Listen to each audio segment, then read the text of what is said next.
Ganito mga kalagalag ang pagkakabit ng CI trap pang tickling sa kanyang bahayan. So ngayon mga ka-hunter ay didimo ko sa inyo kung paano ba ito itinatahi. So ito ang kanyang bahayan at ito ang silo. So, makikita nyo mga kalagalag, ito ay may roller. Umiikot yan. So kahit paikutin natin yan, hindi yan basta babagsak ang ating ring. Kasi itong silo natin ay may resistance yan para mabinat itong ating paro. So yan ganyan yan. At itatahi natin mga ka-hunter kung paano ba ito ipasok. So panoorin nyo mga idol ang demo natin. So mag-isa lang ako kaya pahirapan sa pag-vlog. So itong mga ka-hunter ay susukat lang natin yung distansya para magkaroon siya ng agwat. So yan. Yan ang agwat niya. Ayan. Ito yung agwat niya mga kalagalag. At dito, susukat natin yan para ito yung clearance niya. Ayan.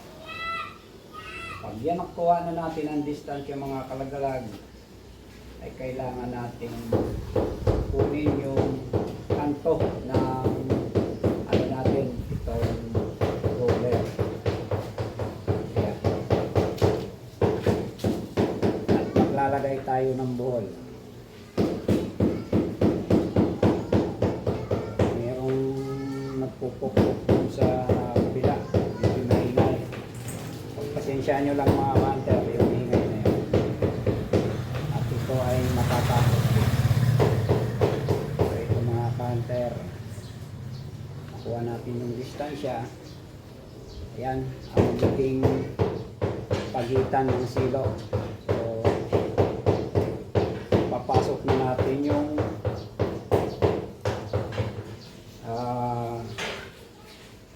silo natin na dipamo na mayroon. So, ito mga kalaglag. Itong mga ka-hunter, dalawa ang butas nito. May roller dito. Ayan. Ayan. Kaya yan ay umiikot. At kapag ito ay pinasok naman dito sa taas, siya ang magiging roller niya. At kapag yan napasok natin, hilain para dumikit siya doon sa distansya ng kanyang katabing silo. Yan mga ka-hunter. So ayan na yung kanyang distance. Ayan mga kalagalag. At para hindi gumalaw, hindi siya umabante at matras, kailangan pa natin ng isang buhol dito. Ayan, ayan. Para maging steady siya kung saan siya nakalagay. At isa pang buhol mga kalagalag. So ito ang ating CI dipamo na pang tickling.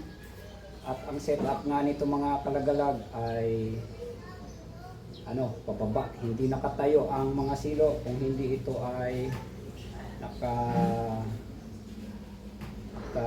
parang nakayuko ba yun? O nakabulusok. Yun.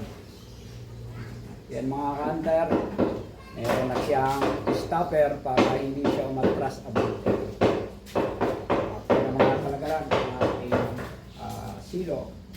Kahit ito ay paikutin natin, yan ay hindi magkakabuhol-buhol. Yan mga kalagalag. Dahil yan ay mayroong roller. Makita natin dito, wala siyang buhol at isang ikot papakaliwa. Yan mga kalagalag. So yan ang ating CI na pang tickling.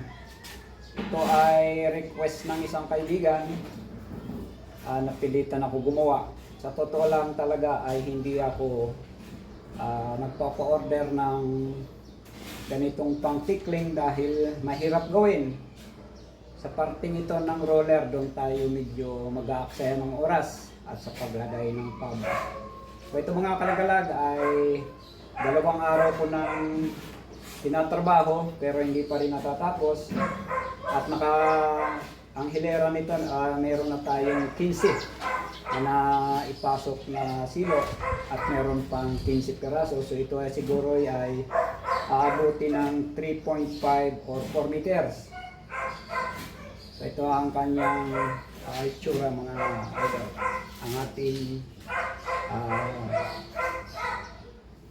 CI na pang-tikling.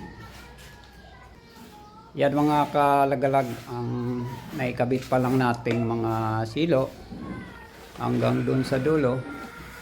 So paikotin natin dito para makita natin yung haba niya na gumagana kanyang roller. So yan mga kanter. Ayan. Yun, walang bumabagsak yan dahil yan ay gumagana ang roller talaga mga kalagalag. Ayan. So kahit isa-isahin natin yan, walang bumabagsak dahil merong recess yung kanyang materialis natin na nilagay na tansi. So siya ang nagbibigay maging stable yung mga silo natin dahil nabibinat niya yung pamo. Kaya kahit paikot-ikotin o ano sumampa, hanginin yan, hindi yan babagsak. So yan mga kalagalag ang ating CI na pang-tikling.